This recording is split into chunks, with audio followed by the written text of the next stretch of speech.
படுத்த நிகழ்வுக்கு வருகை தந்துள்ள அனைவரையும் அன்புடன் வரவேற்பதோடு මාර්ගෝප දේශනයේ අරමුණ වන්නේ සමුද්‍ර අපතරාවිය ඉවත් කිරීම සහ වෙරළබඩ සහ සමුද්‍ර පරිසර ප්‍රාදේශනාව වෙනුවෙන් දෙවන පළානිය ගතපා රෙජිමෙන්තුවේ අනුදින නිලධාරිතුමා විසින් ඉතාමත් ගෞරවණීයව ராய்பாயின் வீரசேகர WWB RWB RSP இரண்டாவது கஜபா ரெஜிமெண்ட் படைத்தலைவர்களை மற்ற மாணவ மாணவர்கள் නිරසනයේ සමාරාධ සභා ඒකා දායකත්වයක් ලබා ගැනීම ඉහළ නැගී. සහ අන්තර්ජාතිකව සමුද්‍ර දූෂණ පාලනය සඳහා සකස් කරනු ලබන ක්‍රියා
අපි දැන් අප ඉතාමත්ම වැදගත් වූ කාර්යයකට තමයි අද දවසේ මේ සම්බන්ධ වී සිටින්නේ.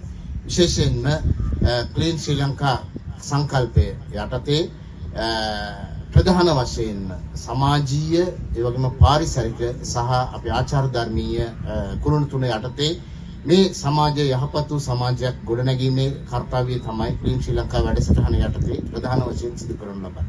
මේ වැඩසටහන සිදු කිරීමේදී අපි දන්නවා එක්වරක් යම් කිසි කාර්යයක් කිරීම කිරීම තුළ ඒ අවස්ථාවේදී ඒ කාර්යය සාර්ථක වෙනවා. නමුත් එය ජනතාව තුළ ඔවුන්ගේ පුරුද්දක් විදිහට ඔවුන්ගේ ජීවිතේ කොටසක් ලෙස කරගෙන යන්නට නම් එයට ඔවුන්ට ඒ සඳහා ඔවුන්ට අනුබලයක් ලබා දීම ඒ සඳහා ඔවුන්ව පෙළඹවීම සඳහා නිරන්තරයෙන් මේ කටයුත්ත සිදු කළ යුතු වෙනවා. ඒ අනුව මේ සම්බන්ධයෙන් විශේෂයෙන්ම ඊටාම සුන්දර වෙරළ තීරයක් හිමි අප රටේ මේ වෙරළ තීරය සුන්දරව පවත්වා ගන්නවද කියන ගැටලුවක් අපිට බොහොම කාලයක් තිස්සේ පවතින දෙයක්. ඉතින් මේ පිළිබඳ අවධානය යොමු කරලා ක්ලීන් ශ්‍රී ලංකා වැඩසටහන යටතේ මීට පෙර අවස්ථාවලදී මේ වෙරළ තීරය පිරිසිදු කිරීමේ වැඩසටහන් ක්‍රියාත්මක කළා.